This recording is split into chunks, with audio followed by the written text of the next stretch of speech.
नमस्कार, जय हिंद मेरे प्यारे दोस्तों। मैं मुकेश कुमार अपने YouTube चैनल में आपका स्वागत करता हूं। दोस्तों, मैं जैसा बताया कि मेरा नाम मुकेश कुमार है और मैं अपनी जर्नी या इंट्रोडक्शन के बारे में सबसे पहले अपना इंट्रोडक्शन दूंगा कि मैं कौन हूं, मैं कैसे अभी आपके लिए जो कोटेशन लिखा हूं कि फौज की सेवा पूरी, अब सिविल नौकरी भी जरूरी। तो मैं अक्सर देखता हूं कि मेरे फौजी भाई जो आते हैं रिटायर्ड होके या जो रिटायर हो चुके हैं, उनको एक मतलब दिल में ये रहता है कि मैं सेट हो पाऊंगा कि नहीं हो पाऊंगा। तो ये सारी चीजों को देखते हुए मैं आपको एक बहुत ही उम्दा और सारी प्रैक्टिकल चीजें बताऊंगा कि इसे घबराने की कोई जरूरत नहीं। भारत सरकार के पास इतनी हम लोगों के लिए सफिशियंट वैकेंसी है कि जो एक सर्विसमैन भाई अगर थोड़ा भी अपना एफर्ट लगाते हैं तो कंप्लीट अपना पक्का एक कोई ना कोई सरकारी नौकरी लेंगे। तो जैसे मैं अपने इंट्रोडक्शन के बारे में बताया कि मैं मुकेश कुमार, मैं 2000 कितना अप्रैल 30 अप्रैल 2023 को मैं रिटायर आया था। 30 अप्रैल 2023 के आने के बाद मैंने क्या किया कि कुछ दिन पहले से ही फॉर्म वगैरह फिलअप करना शुरू कर दिया था। मैं अपनी बारे में ही बता रहा हूं। तो और मैं करीब 20 दिसंबर 2023 को मेरा दो चीज में रिजल्ट फाइनल हो गया था। एक रिजल्ट फाइनल था और एक प्री दे रखा था, उसके बाद रिजल्ट हुआ।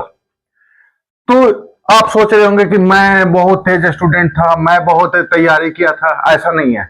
एक प्लान बे में तैयारी करना एक सर्विसमैन के लिए सफिशिएंट होता है। मैं आपको डिटेल में बताऊंगा कि किस तरह से मैंने अपनी सारी सिलेबस को कंप्लीट किया था और मैं किस तरह से सारी जो छोटी छोटी चीजें हमारे को जो ध्यान में रखने वाली बातें होती है, वो सारी चीजें हमने किस तरह से अपना एक मार्क किया था कि हाँ हमारे को इस तरह से तैयारी करनी है। हम कहीं उस भीड़ का हिस्सा न बन जाए जो सिविल बच्चे बने हुए हैं कि से भाई उनको ये भी चीज देखना है, ये भी चीज देखना है। हमारे को क्या है, हम सर्विस करके आते हैं, 15 साल करके आते हैं, 18 साल करके आते हैं, 20 साल करके आते हैं। हमारी सर्विस कितनी बचती है? ज्यादा से ज्यादा 20 या हार्डली 22, ये हमारी सिविल लाइफ की सर्विस बचती है। तो इसको हमने 5 साल अगर हम तैयारी में निकाल दिया, अगर 5 ईयर्स हमने तैयारी में निकाल दिया तो हमारे पास बचेगा कितना? तो हमने कोई ना कोई इस तरह से तैयारी करना है कि जो 1 साल हार्डली 1.5 साल में हमारा रिजल्ट हो जाए और हम ज्वाइन कर लें और जो अपना जिस तरह से अपना घर परिवार चल रहा था उसी तरह से हम अपना कंटिन्यू रहें। तो दोस्तों, इसी के बारे में अभी मैं अपना इंट्रोडक्शन बता दिया। अब मैं आपको डिटेल में बताऊंगा वैकेंसी। हाँ दोस्तों, वैकेंसी बिल्कुल आप ध्यान से सुनना। मैं आपको पूरा डिटेल बता रहा हूं। हमारे को ज्यादा से ज्यादा 3 वैकेंसी मिलती है। 3 तरह के एग्जाम हम ज्यादा से ज्यादा क्लियर करते हैं। कौन कौन सा? एसएससी, रेलवे और बैंक। आपको आज ऐसी चीजें बता रहा हूं कि शायद यूट्यूब पर अभी तक तो मैं देखा हूं कि नहीं है, और इस चलते मेरी दिली इच्छा था कि मैं आप लोग के लिए वीडियो बनाऊं और जागरूक करूं और अपना उस वीडियो से न कि आपको सिर्फ ये ज्ञान दे रहा हूं, मैं आपको सारी चीजें तैयारी भी करवाऊंगा। एसएससी वैकेंसी, एसएससी में 4 तरह की वैकेंसी आती है। आती तो ज्यादा है लेकिन जो एक सर्विसमैन के लिए एप्लीकेबल है वो मैं बता रहा हूं। सीजीएल, सीएचएसएल, फेस के नाम से आता है, फेस 11, फेस 12, फेस 13, अभी शायद फेस 13 चल रहा है। एमटीएस, ये सारी जो जॉबें हैं, ये सारी जो जॉब है ये ग्रुप सी लेवल का जॉब है।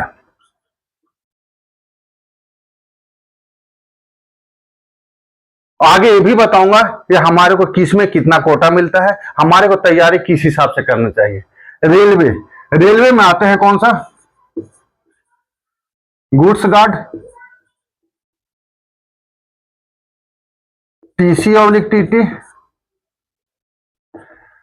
स्टेशन मास्टर, उसके बाद लोको पायलट, उसके बाद कॉमर्शियल क्लर्क,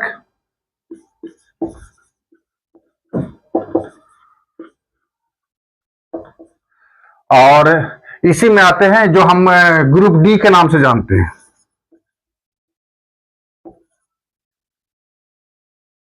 ठीक है, इतना ठीक है। अभी आ जाते हैं बैंक में। मैं आपको समझाने के लिए इतना लिख दिया, इसको थोड़ा सा मैं यहां पर करता हूं। बैंक में भी तीन तरह की निकलती है। एक निकालता है कौन? एसबीआई। एक निकालता है आईबीपीएस और एक निकालता है ग्रामीण बैंक।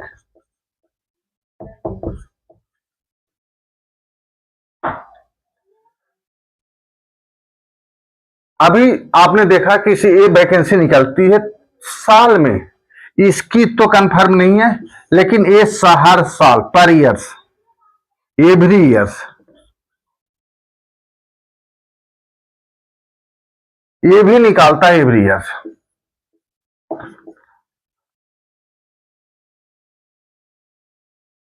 ये वैकेंसी निकलती है। ये डिटेल आपको बता दिया, मैं वैकेंसी का पूरा डिटेल बता दिया। अब मैं आपको इसी में थोड़ा सा बताते चलता हूं कि इसमें एग्जाम का पैटर्न क्या रहता है। अभी मैं बताता हूं आपको एग्जाम का पैटर्न। तो मैं आपको जैसे बता दिया कि सीजीएल, सीएचएसएल, फिर सभी चल रहा है 11, 12, 13 या कोई 13 चल रहा है, एमटीएस चल रहा है। रेलवे में goods guard, TC oblique TT, इसी में कॉमर्शियल क्लर्क आता है, स्टेशन मास्टर आता है, ग्रुप डी आता है। बैंक में आता है एसबीआई क्लर्क, आईबीपीएस क्लर्क, ग्रामीण बैंक। ये वैकेंसियां सारी हर साल निकलती है, इसकी कोई गारंटी नहीं है कि कब वैकेंसी निकालेगी। ये अपने वैकेंट रिपोर्ट और सरकार की जो पॉलिसी है उसके ऊपर ही डिपेंड करता है।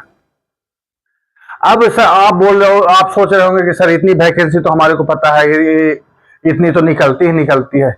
लेकिन दोस्तों मेरे बताने का मतलब ये है कि इस बिहाफ पे मैं आपको इसका पैटर्न बताऊंगा। हाँ, इसका पैटर्न बताऊंगा कि आपने इसकी तैयारी करनी है तो आपको कौन कौन सा चैप्टर, कौन कौन सा चीज सेम सेम हो जाता है और कौन कौन सा अलग हो जाता है। तो अब आपको ये भी बताऊंगा कि आपने इसमें से बेस्ट अप्रोच, आपकी अपनी कैपेबिलिटी के अनुसार बेस्ट अप्रोच आपने लगाना है कि मैं इसकी तैयारी करूं, इसकी करूं या इसकी करूं। तो आगे वो भी बताऊंगा कि सबसे बेस्ट या सबसे जल्दी होने वाली नौकरी कौन सी है, वो भी बता दूंगा। यहां तक अभी मैं मिटा दूं।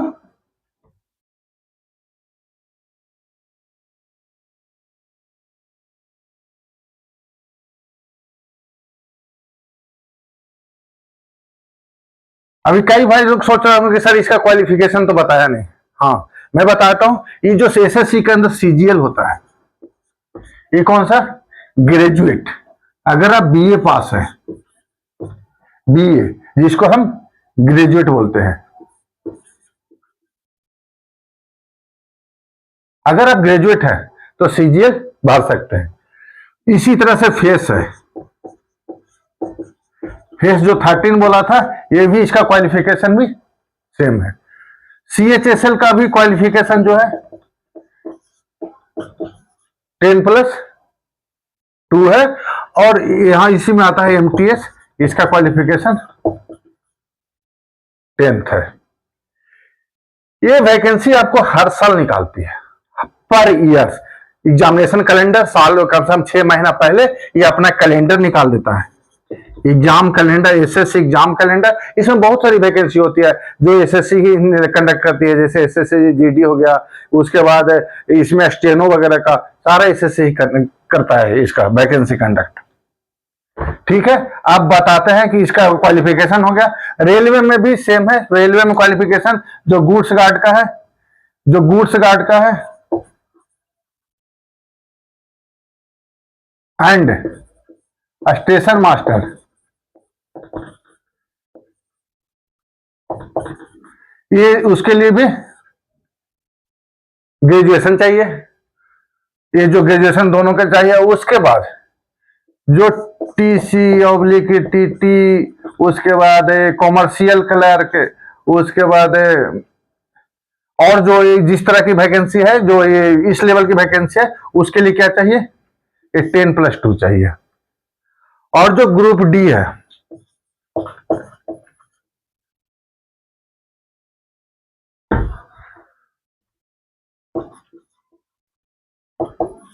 उसके लिए क्या चाहिए, 10th चाहिए।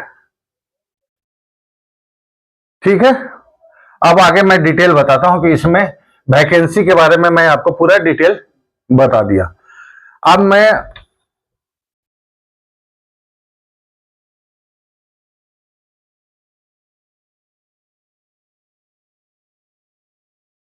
आगे आपको बताऊंगा कैटेगरी रिजर्व। अभी हमारी कैटेगरी रिजर्व कैसे होती है, कैटेगरी या रिजर्व हमारी कैसे होती है। तो इस जो सर्विस है ना, उसको 4 ग्रुप में बांटा गया है। ये जो है गवर्नमेंट सर्विस है, उसको 4 ग्रुप में बांटा गया है। कौन कौन सा,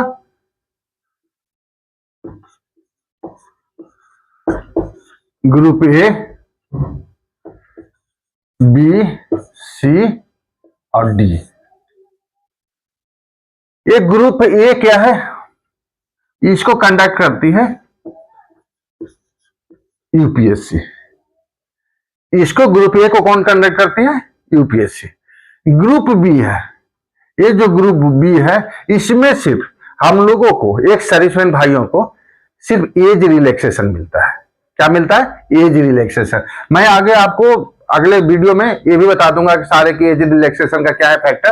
तो इसमें हमारे को सिर्फ एज रिलैक्सेशन मिलता है ओनली।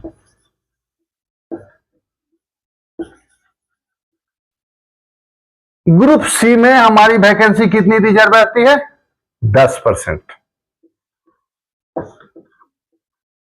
और ग्रुप डी में कितनी रहती है,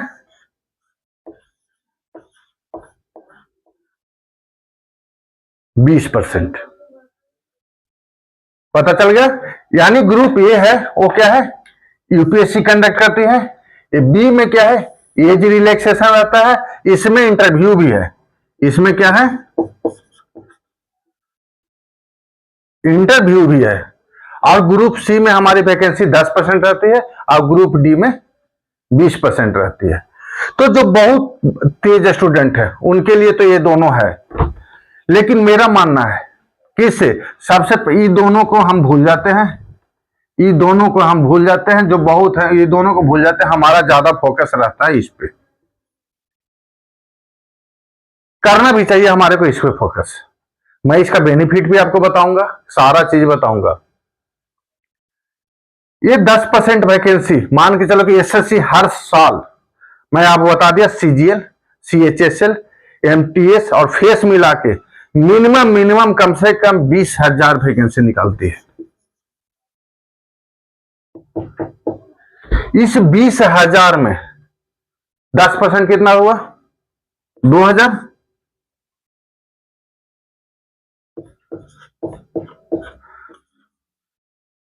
इस 2,000 वैकेंसी ये हमारे एक सर्विसमैन भाइयों के लिए रहता है। ये 2,000 वैकेंसी जो है ईएसएम कैटेगरी के लिए रहता है और लेते हैं। और उसके बाद जो ग्रुप डी वाली पोस्ट है, इसमें 20%, जैसे अभी 33,000 का निकला है। कितना ग्रुप उसमें 33,000 या 39,000 का निकला है रेलवे में। तो इसमें कितनी वैकेंसी हमारी है, इसका 20% परसेंटेज निकालना आता है, 20/100। नहीं आता है, मैं सिखाऊंगा, सारा चीज सिखाऊंगा। Percentage, profit and loss, ratio and proportion, सारा चीज कंप्लीट सिखाऊंगा। जैसे मैंने तैयारी की है वो सारी चीज आपको तैयारी करवाऊंगा। मैं अभी तक यूट्यूब में ये वीडियो नहीं देखा, खाली इंफॉर्मेशन वीडियो में देखा हूं, लेकिन मैं ये नहीं देखा कि हमारे कोई एक सर्विसमैन भाइयों के लिए सिर्फ नॉलेज दे रहे हैं और हमारे को भीड़ का हिस्सा बना दे रहे थे। हमने उनकी उतना मेहनत करना ही नहीं है। हमने प्लान बे में तैयारी करना है और जल्दी से जल्दी 5 साल पंचवर्षीय योजना नहीं लगाना है। हमने ओनली फॉर 1 साल, हार्डली 1.5 साल, इससे ज्यादा हमारे पास टाइम नहीं है। हमारे घर की और जरूरतें होती है, हमारे बच्चे बड़े रहते हैं या हमारे छोटे भी हैं, तो उस हिसाब से हम आते हैं कि हमारे जरूरतें पूरी करने के लिए हमारे को पैसे की जरूरत पड़ती रहती है। तो हम उतना वेट नहीं कर सकते। हाँ, कोई एक आधा है जिसको मतलब कि बिल्कुल उसी के लिए आया है, तो वो किस में जाता है, ग्रुप बी में ज्यादा जाता है कि हाँ 5 साल कर लूंगा मैं तैयारी, कोई बात नहीं। लेकिन मेरा मानना है उससे पहले ये वाला लेके, और इसमें तो सिर्फ आपको एज रिलैक्सेशन मिलेगा ही मिलेगा, तो आपने क्या करना है, ये वाला लेके और इसके लिए फिर तैयारी शुरू करना है। तो करते भी यही। मैं आपको आगे अपने जानने वाले का मैं जिनको जानता हूं, जिन्होंने कई बंदों ने इस बार बीपीएससी में हुआ है, कई का यूपीएससी में हुआ है, मैं जानता हूं उनको। एक दो से तो मेरे दो चार से मेरी बात भी होती है। तो उन लोगों ने भी सबसे पहले कहीं ना कहीं इस पोस्ट को ज्वाइन कर, ग्रुप सी में उन्होंने ज्वाइन करके रखी थी, उसके बाद इन्होंने ज्वाइन किया। तो हमारे को फोकस भी करना है तो किस पे, ग्रुप सी में फोकस करना है। तो समझ गए, कोटा की बात बता दिया मैं आपको कि हमारे कोटा किस में है, ग्रुप सी में कितना रहता है 10%, और ग्रुप में कितना, डी में कितना रहता है 20%। कैटेगरी रिजर्व बता दिया। अब बताता हूं कि इसे आपको डिफरेंस। डिफरेंस बोलने का मतलब है कि हमारे को बाकियों से कितना डिफरेंस है, कैसे डिफरेंस है, कि हमारे को क्या करना है करके। देखो,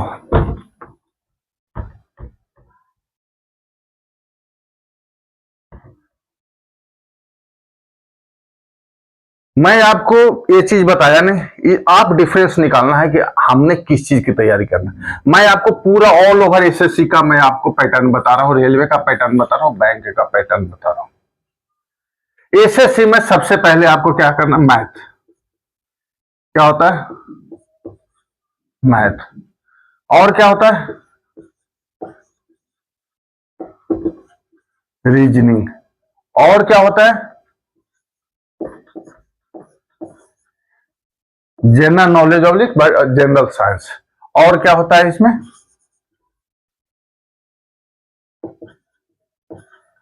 इंग्लिश। ये एसएससी का पैटर्न है। ये एग्जाम, कोई एसएससी कोई भी एग्जाम लेगा, ये चारों चीज एसएससी के पैटर्न में है। बात करते हैं हम रेलवे की। रेलवे में क्या है, मैथ है, बिल्कुल है मैथ। रीजनिंग है, बिल्कुल। जीके जीएस है। इंग्लिश इसमें नहीं है, इंग्लिश इसमें नहीं है। तो अभी कई वो लोग सोच रहे होंगे कि यार ठीक है, इंग्लिश नहीं है, मुझे तो इंग्लिश आती नहीं है, मैं इंग्लिश में कमजोर हूं, तो इस चीज ले मुझे, मेरे लिए तो रेलवे ही अच्छा है। रुक जाओ, रुक जाओ, बताऊंगा आपको, सारी चीजें बताऊंगा कि कौन अच्छा है, कौन आपने बेस्ट अप्रोच मारना है, और कौन आपको जल्दी से जल्दी रिजल्ट देगा। और आप जल्दी से जल्दी कहीं ना कहीं दोबारा अपने सिविल ड्रेस में, जो आपने एक सपना देखा है कि मैं भी जाके बाकी सिविलियन की तरह नौकरी करूं, वो आपका सपना जल्दी पूरा होगा। बात करते हैं बैंक की। बहुत लोगों की ये होती है, लालसा होती है कि बैंक का नौकरी करना, बैंक में ऐसे पे प्रोटेक्शन है, इस तरह से है। तो मैं आपको यहां पे बताता हूं, इसमें मैथ होता है, लेकिन लेकिन मैथ का जो पैटर्न होता है वो डिफरेंस होता है। इस पैटर्न और इस पैटर्न से इसका मैथ डिफरेंस होता है। इसमें आपको मैथ में प्री में अलग और मेंस में बहुत ही डिफरेंस मैथ मिलेगा। रीजनिंग होता है, रीजनिंग इसमें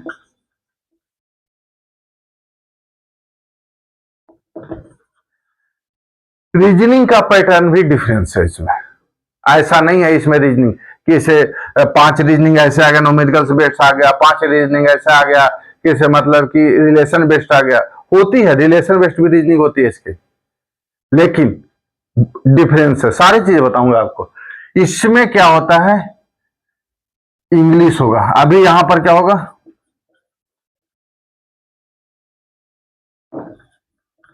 इसमें प्री में इसमें नहीं होता है। ये बात मैं प्री की कर रहा हूं इसका। इसमें क्या है, प्री में भी यही है और मेंस में भी। ये क्या है,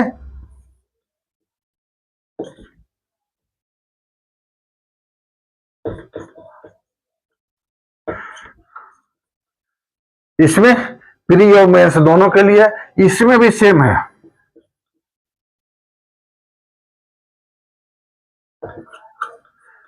और इसमें मेंस में क्या हो जाता है, बढ़ जाता है। इसमें जो जीके जीएस है वो मेंस में, इसमें मेंस में इसमें करंट अफेयर्स आता है, और डाटा और जीके किस कौन सा आता है, बैंकिंग अवेयरनेस जीके आता है। इसमें क्या है मेंस में क्या है, इसमें एक्स्ट्रा में क्या आएगा, जीके। किससे, कैसा जीके, नीचे नहीं आ रहा होगा, मैं ऊपर लिख देता हूं। इसमें जीके कैसा जीके आएगा, तो इसमें जो जीके आएगा वो करंट अफेयर्स आएगा and banking related GK GS आता है। समझ गए, यहां तक मेरी बात समझ गए। मैं आपको समझे क्या क्या बताया। एसएससी में मैथ, रीजनिंग, जीके जीएस और इंग्लिश। अगर किसी को डाउट है तो नोट कर लेना आप, वीडियो रहेगा उसमें यूट्यूब में। और इसमें प्री मेंस का सिलेबस सेम है। रेलवे में मैथ आएगा, रीजनिंग आएगा, जीके जीएस आएगा, प्री और मेंस दोनों में। इसमें इंग्लिश नहीं है। बैंक में मैथ है, रीजनिंग है, इसमें क्या बोलते हैं करंट अफेयर्स मेंस के लिए, इसमें इंग्लिश है। इसमें भी एक बैंक ऐसा है जो हिंदी पूछता है, कौन सा, एसबीआई और आईबीपीएस छोड़ के एक होता है ग्रामीण बैंक, आपने सुना होगा। ग्रामीण बैंक में आप ऑप्शनल है या तो इंग्लिश या हिंदी। यहां तक समझ में आ गई बात। अब आपने अप्रोच, अब हम आते हैं कि यहां पर डिफरेंस आपको समझा दिया मैंने। अब आते हैं कि योर अप्रोच, आपका अप्रोच कहां पर होना चाहिए। अब देखिए, ये जो मैथ होता है ना, ये जो मैथ होता है और ये जो मैथ होता है, ये क्या होता है, नॉर्मल बेसिक मैथ होता है। बिल्कुल मैं सही बता रहा हूं, बेसिक मैथ होता है। अगर मैं आपको तैयारी करवाऊं ओनली मैथ का, तो 2 महीना के अंदर आप उड़ाने लगोगे मैथ को, उड़ाने लगोगे, मैं बता रहा हूं उड़ाने लगोगे मैथ को। क्वेश्चन देखते ही 2 बार मुंह से अपनी बुदबुदाओगे, लिखोगे नंबरिंग और सीधा टिक मारोगे आंसर को, कंप्यूटर में टक से मारोगे। ये मैथ होता है। इसमें सीजीएल में थोड़ा सा कुछ डिफरेंस होता है, बहुत नहीं होता है। मैं सीजीएल भी निकाला हूं, तो मैं आपको सीजीएल, तो इसमें थोड़ा सा डिफरेंस होता है सीजीएल में। बाकी आप सीएचएसएल, फेस एंड एमटीएस का तो आप उड़ाने लगोगे। रीजनिंग भी बहुत नहीं होता, आप पढ़ना शुरू करोगे रीजनिंग, आप उसमें से कम 50% तो बना दोगे। बात रही 50% की, तो 50% के लिए मैं आपको ऐसा ट्रिक दे दूंगा, आपको उस तरह का अप्रोच दे दूंगा जो कि आप बनाने लगोगे।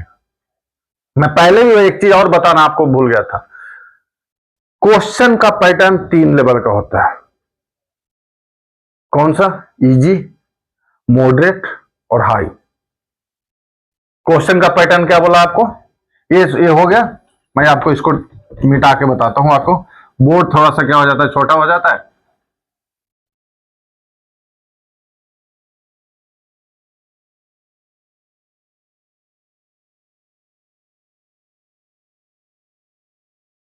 क्वेश्चन का पैटर्न क्या होता है, इजी, मॉडरेट,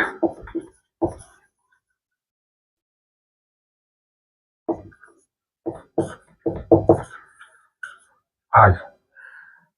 कोई भी एग्जाम ले लीजिए आप, कोई भी, तो 70% क्वेश्चन इजी और मॉडरेट रहता है। 70% क्वेश्चन, 30% क्वेश्चन हाई रहता है।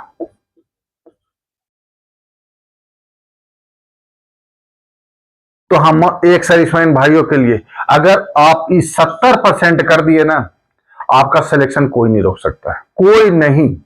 मैं लिख के दावे के साथ कहूंगा कि कोई नहीं रोक सकता है आपका सिलेक्शन। मैं ऐसे नहीं बोल रहा हूं, मैं आपको बताया था शुरू में कि मात्र मेरी तैयारी 9 महीने की थी, और मैं आपको बताऊंगा कि मैं कैसा स्टूडेंट था। तो आप विश्वास नहीं करोगे, बोलोगे कि नहीं ऐसे ही बोल रहा है। मैं बहुत नॉर्मल, बहुत जिसको बोलते हैं वैसा स्टूडेंट था। सिर्फ एक मेरे को जिसको बोलिए कि आप अलादीन का चिराग हाथ लगा, मैंने एक पैटर्न को सिर्फ समझा और उसी सिलेक्टिव चीज को पढ़ा जो एग्जाम में आते हैं। एग्जाम में आते हैं मतलब कि एग्जाम जो लेता है ना, मैं आपको ये क्वेश्चन का पैटर्न बता दिया, एग्जाम जो लेता है ना, एग्जाम जो लेता है वो बिल्कुल चैप्टर वाइज क्वेश्चन देता है कि एक चैप्टर वाइज मतलब कि एक 5 चैप्टर है, 2 3 4 5, तो 5 चैप्टर में एक फर्स्ट चैप्टर से 2 क्वेश्चन आ गया, इससे एक क्वेश्चन आ गया, इससे एक क्वेश्चन आ गया, इससे 2 क्वेश्चन आ गया। बिल्कुल सही बोल रहा हूं, पूरा बुक का इससे उल्टा पुल्टा पढ़ने की जरूरत नहीं है। जो भी पढ़ रहा हूं पढ़े जा रहा हूं, याद नहीं हो रहा है, अरे फिर क्वेश्चन आया तो बन नहीं रहा है, क्वेश्चन तो आउट ऑफ सिलेबस आ गया। मैं क्या बोला आपको बोला कि मैं 70% कितना लाना है हमारे को 100% नहीं, इस 70% पे हमने फोकस करना है। 70% में अगर 10% गलत भी हो जाता है, 10% अगर गलत भी हो जाता है और 60% अगर हम सही करते हैं तो हमारा सिलेक्शन पक्का है, हमारा सिलेक्शन पक्का है। अभी आपको मैं बताऊंगा, ये बता दिया कि आपने अब अपने आप को सिलेक्ट करना है कि आपने अप्रोच कौन सा ढूंढना है। मैं आपको बताता हूं एसएससी का। एसएससी क्या है, हर साल वैकेंसी निकालता है। मेरा मानना है कि सबसे जल्दी नौकरी लेने के लिए एसएससी बेस्ट है, मेरा मानना है। और इससे जैसा नौकरी, मैं कोई नौकरी को बुराई नहीं कर रहा हूं, लेकिन जो एक हम अपने दिमाग में लोगों को देखते हैं कि बैग और सूटकेस लेके जाते हैं 10 बजे 9 बजे और शाम को 5 बजे आते हैं, वो इस विभाग में नौकरी है एसएससी में। इसमें आपको रनिंग ड्यूटी है,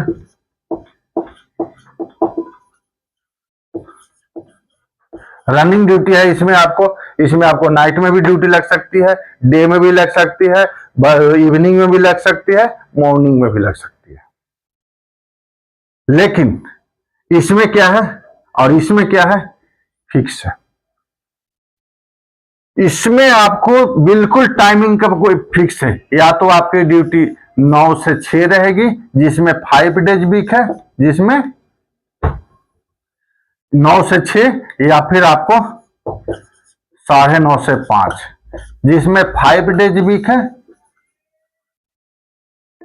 उसमें 9 से 6, और जिसमें 6 डेज वीक है उसमें 9:30 से 5 बजे तक आपकी ड्यूटी रहेगी। मैं आपको सारी बात बताऊंगा, ये बाद में धीरे धीरे मैं सारी चीज बताऊंगा आपको। किसे इसमें आगे क्या है कि इसमें छुट्टी कितनी मिलती है, कौन सी छुट्टी कितनी मिलती है, फौज की छुट्टी और इसकी छुट्टी में डिफरेंस है थोड़ा, बट ज्यादा छुट्टी इसमें है, फौज की छुट्टी से ज्यादा छुट्टी मैं अभी बता रहा हूं इसमें है। हाँ, आपको नंबर ऑफ डेज कम दिखेंगे, उनकी जो ये है उसमें नंबर ऑफ डेज कम दिखेंगे, लेकिन अगर आप ऐसे, हमारी क्या संडे को छुट्टी होती है फौज में? संडे को छुट्टी किसी ने किया है? कभी कभी मिल गया तो मिल गया, कुछ ना कुछ काम, कुछ ना कुछ होते रहते हैं, मतलब प्रोग्राम, तो उस हिसाब से आप देखोगे तो इसमें छुट्टी ज्यादा है। बैंक की देखो, बैंक की मैं न बुराई कर रहा हूं न बड़ाई कर रहा हूं, बैंक में पे प्रोटेक्शन है।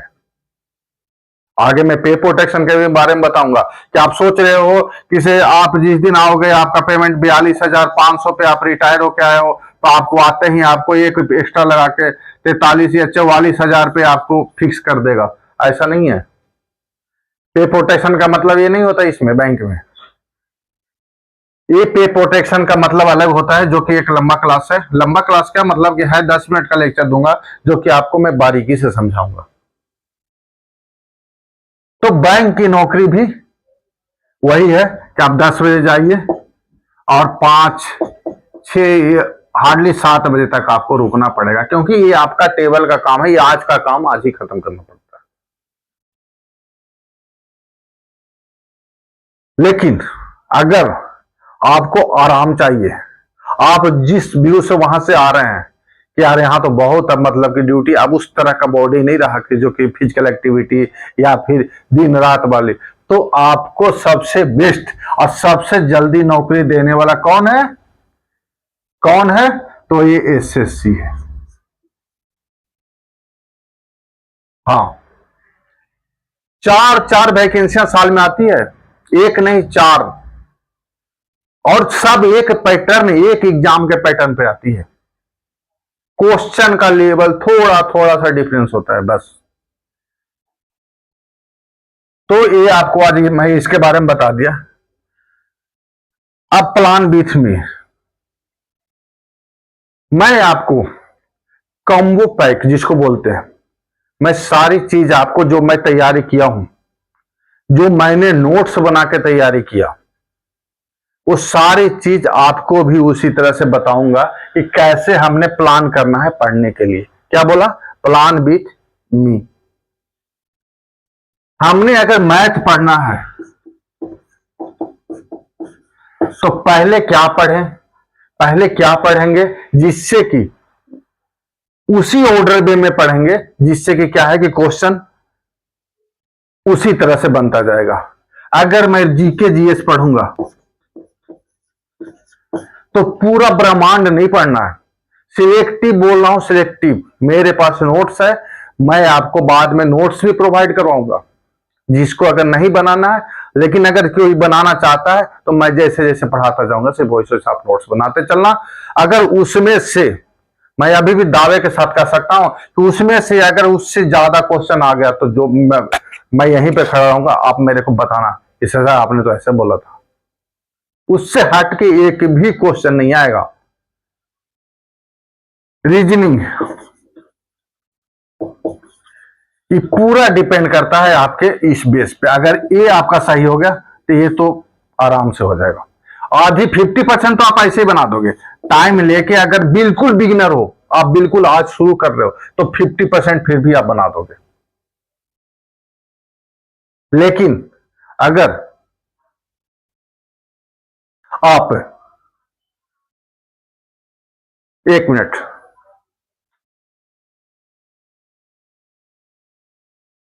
अगर आप ये नया शुरू कर रहे हो, एकदम बिल पहले से शुरू कर रहे हो, तो आप तो 70% क्वेश्चन बना दोगे।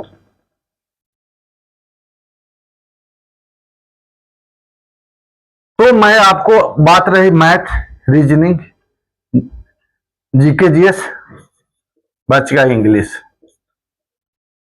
इंग्लिश भी बता रहा हूं कि हवा नहीं है, बिल्कुल हवा नहीं है।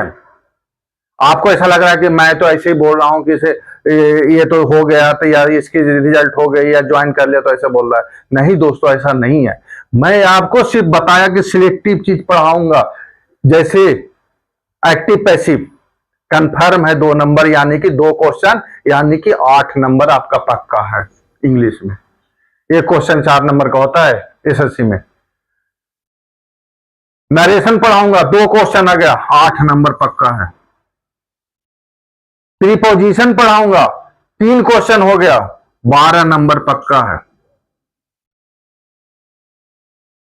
यानी कि 2, 2, 3।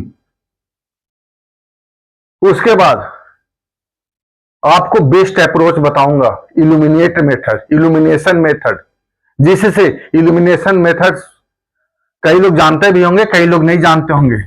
इल्यूमिनेशन मेथड क्या होता है? इल्यूमिनेशन मेथड वो मेथड होता है कि आपको ये पता चलेगा कि 1, 2, 3 और 4 क्वेश्चन है, तो ये 2 क्वेश्चन तो होगा नहीं। आपको क्वेश्चन देख के पता चल जाएगा, इसमें ऑप्शन देख के पता चल जाएगा कि ये 2 क्वेश्चन नहीं होगा। आपको अब चूज करना है कि इसमें और इसमें। तो आपको ये जाएगा कि भाई ये तो 70% लग रहा है, ये 30% लग रहा है, तो आप इसको टिक कर दोगे। ठीक है, 3 क्वेश्चन में 1 क्वेश्चन गलत हो जाएगा, मानता हूं मैं, लेकिन 2 क्वेश्चन सही होगा आपका। तो ये सब बातें होती रहेगी, आगे आगे मैं बताता रहूंगा आपको। तो मैं आज का वीडियो यहीं पे, लेक्चर यहीं पे मैं आपको जितना समझा सका मैं समझाया। आगे आगे मैं आपको बताऊंगा पूरा डिटेल में हर टॉपिक वाइज। आज तो मैं अपना एक बेसिक चीज बता रहा था, आगे मैं आपको एज एज रिलैक्सेशन के बारे में भी बताऊंगा। इसमें और क्या, मैं इसमें आपको ये भी बताऊंगा कि कौन कौन सा टॉपिक से क्वेश्चन आता है, वो टॉपिक भी बताऊंगा मैं आपको। आगे मैं ये भी बताऊंगा कि इसे जो क्वेश्चन का पैटर्न होता है उसमें से हमारे को CHSL है तो उसमें से क्या क्या पढ़ना चाहिए, सारा चीज नहीं पढ़ना चाहिए। कभी कोई साल ऐसा होता है कि इस चैप्टर से क्वेश्चन दिया ही नहीं, इस चैप्टर से क्वेश्चन दिया, तो उस चैप्टर के ऊपर हमने फोकस ज्यादा नहीं करना है। कोई कोई आएगा सबसे पहले जियोमेट्री लेके बैठ जाएगा, जियोमेट्री लेके बैठ जाएगा और वहीं पर उसकी पूरी क्या हो जाएगी, दिमाग खराब हो जाएगा कि यार ये तो मेरे से होगा ही नहीं। ऐसा नहीं है, हमने उस चैप्टर का बेसिक बेसिक क्वेश्चन पकड़ना है, जो क्वेश्चन आता है। और जो मैं क्या बोल रहा था शुरू में आपको कि क्वेश्चन का पैटर्न 3 होता है, इजी, मॉडरेट और हाई। हमने इजी और मॉडरेट वाला 70% क्वेश्चन उसको सोल्व करना है, ध्यान रखना है। और वही पढ़ाऊंगा मैं, एकदम 100% वही पढ़ाऊंगा। तो आगे आप, मैं आपको सिलेक्शन लिया हूं, सिलेक्शन दिलाऊंगा। और मैं आपको यही बोलूंगा कि मेहनत से हर मुश्किल को जीतना सीखा है, सफलता का रास्ता हर दिन बनाना सीखा है। हौसला रखो हर कठिनाई से पार जाने का, काम में लगन से और नाम अपना बनाना सीखा है। जय हिंद।